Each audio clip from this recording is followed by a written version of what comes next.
College में गर्मियों की छुट्टियां होने पर राधिका और रोहन अपने दोस्त मनोज और शिल्पा के साथ परिवार के पुराने फार्म हाउस पर घूमने जाने का प्लान बनाते हैं। गाइस, तुम दोनों को वो फार्म हाउस बहुत पसंद आएगा।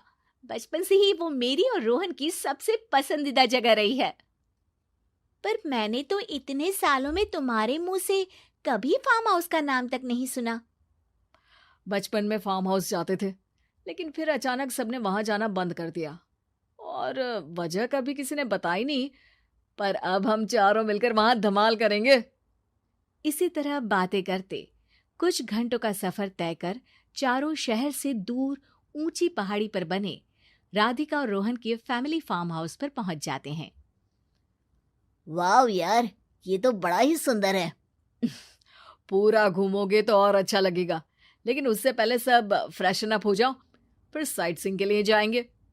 राधिका और रोहन अपने अपने कमरे में चले जाते हैं, लेकिन मनोज और शिल्पा घर में घूमने लगते हैं, जहां शिल्पा की टक्कर हॉल के बीचों बीच रखी एक पुरानी लकड़ी की कुर्सी से होती है। आह, लग गई रे माता, इस कुर्सी को बीच में किसने रखा हुआ है? अरे तेरे स्वागत के लिए भूत ने रखा होगा। ओए, तुझे बहुत हंसी आ रही है। जब खुद टकराएगा तो पता चलेगा। हाँ ठीक है, पर अभी तो तू इसे साइड में रख दे। शिल्पा कुर्सी को एक कोने में रख देती है और वो दोनों भी अपने कमरे में चले जाते हैं, जिसकी थोड़ी देर बाद चारों बाहर घूमने निकल जाते हैं।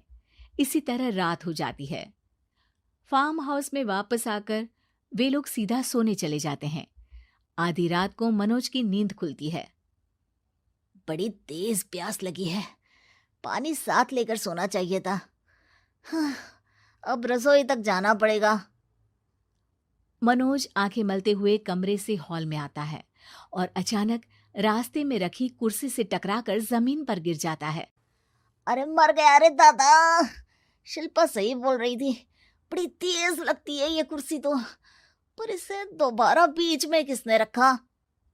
मनोज एक बार फिर उस लकड़ी की कुर्सी को कोने में रख पानी पीकर कमरे में चला जाता है। अगली सुबह जैसे ही चारों की नींद खुलती है तो उन्हें अपने बेड के पास साइड टेबल पर चाय का कप रखा मिलता है, जिसे देख वो खुशी खुशी चाय पीकर तैयार होकर कुछ देर बाद हॉल में मिलते हैं। थैंक यू यार राधिका, मुझे नहीं पता था कि तू इतनी अच्छी चाय बनाती है। वैसे मुझे उस बेड टी की बहुत जरूरत थी। ये और चाय, अरे इसे तो पानी तक उबालना नहीं आता। मतलब तूने हमारे लिए चाय बनाई क्या दोस्त? अरे चल पागल है क्या, इतना भी प्यार नहीं है मुझे कि तुम्हारे लिए बेड टी बनाऊं। चाय पर ये चर्चा करते हुए मनोज जैसे ही पीछे मुड़ता है तो एक बार फिर लकड़ी की पुरानी कुर्सी से टकराकर उस पर गिर जाता है। हाय रब्बा, अरे चाय छोड़ो, पहले ये बताओ कि इसे बार बार बीच में कौन रखता है? कल रात ही मैंने इसे साइड किया था। तुम पहले ये बताओ कि चाय किसने बनाई थी? सबकी बातों को कुछ देर ध्यान से सुनने के बाद राधिका हैरानी से कुर्सी की तरफ देखने लगती है। भूत दीदी। राधिका की बात सुन आपस में झगड़ रहे सारे दोस्त शांत हो जाते हैं। क्या बोला अभी तूने? अरे पर अब वो यहाँ कैसे हो सकती हैं? क्यों नहीं हो सकती? हमने यहाँ आना छोड़ा था, पर उन्होंने तो घर नहीं छोड़ा ना। और याद करो, ऐसे बेड के पास कप रखना और कुर्सी को कमरे के बीच में रखना, ये सब वही तो करती थी। ये तुम दोनों किसकी बात कर रहे हो? अरे जो भी हो, कुछ अच्छा तो बिल्कुल नहीं लगता। अब देखो, डरने की कोई जरूरत नहीं है। वो सालों से इस घर में रहने वाली भूत दीदी है। वो बचपन से ही हमारे यहाँ आने पर एक बड़ी बहन की तरह हम दोनों का ख्याल रखती हैं।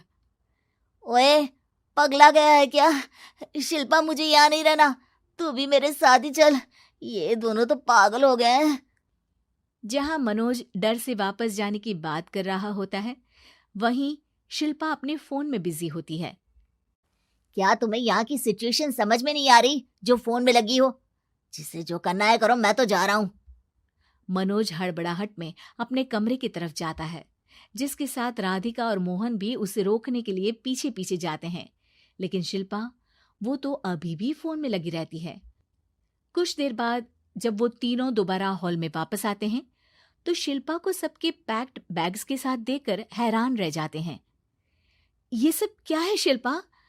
यहाँ हम इसे समझा रहे हैं और तुम हमारे बैग्स भी पैक कर कर लेकर आई। अरे आखिर में फोन से बाहर निकलकर कुछ किया तो सही इसने। दोस्तों देखो, कल से हम यहाँ हैं। भूत दीदी ने कुछ किया नहीं ना? फिर डर क्यों रहे हो? 4 दिन और रुकोगे तो पता चलेगा कि क्या होगा। मतलब? इस पर शिल्पा उन तीनों को फार्म हाउस से बाहर लाकर फोन में पुरानी न्यूज का आर्टिकल दिखाती है। सालों पहले यहाँ रह रही औरत ने अपने दोनों बच्चों को सुबह सुबह दूध में जहर पिलाकर मार दिया और फिर हॉल में उस कुर्सी पर खड़े होकर खुद भी फांसी लगा ली थी। तुम्हारी बातों से मुझे इस केस की याद आ गई। गूगल किया तो पता चला कि ये वही फार्म हाउस है। अभी भी यहाँ रहना चाहते हो जिससे कुछ दिनों में वो सबको थोड़ा थोड़ा जहर देकर मार दे? अरे पर ये दोनों तो बचपन से यहाँ आ रहे हैं, फिर इन्हें अभी तक कुछ क्यों नहीं हुआ? वो तो पापा बताते हैं कि हम आते थे। हाँ, और मुझे भी एक बार का ही याद है। वाह, और कहानियां तो ऐसे सुना रहे थे जैसे सदियों से यहीं रहते हो। तीनों ये बात कर ही रहे होते हैं कि अचानक फार्म हाउस में से एक आवाज सुनाई देती है। मैं यहाँ किसी को जिंदा नहीं रहने दूंगी, किसी को नहीं। बस ये सुनने की देर ही होती है कि चारों डर से कांपते हुए तुरंत कार में बैठकर वहां से भाग जाते हैं।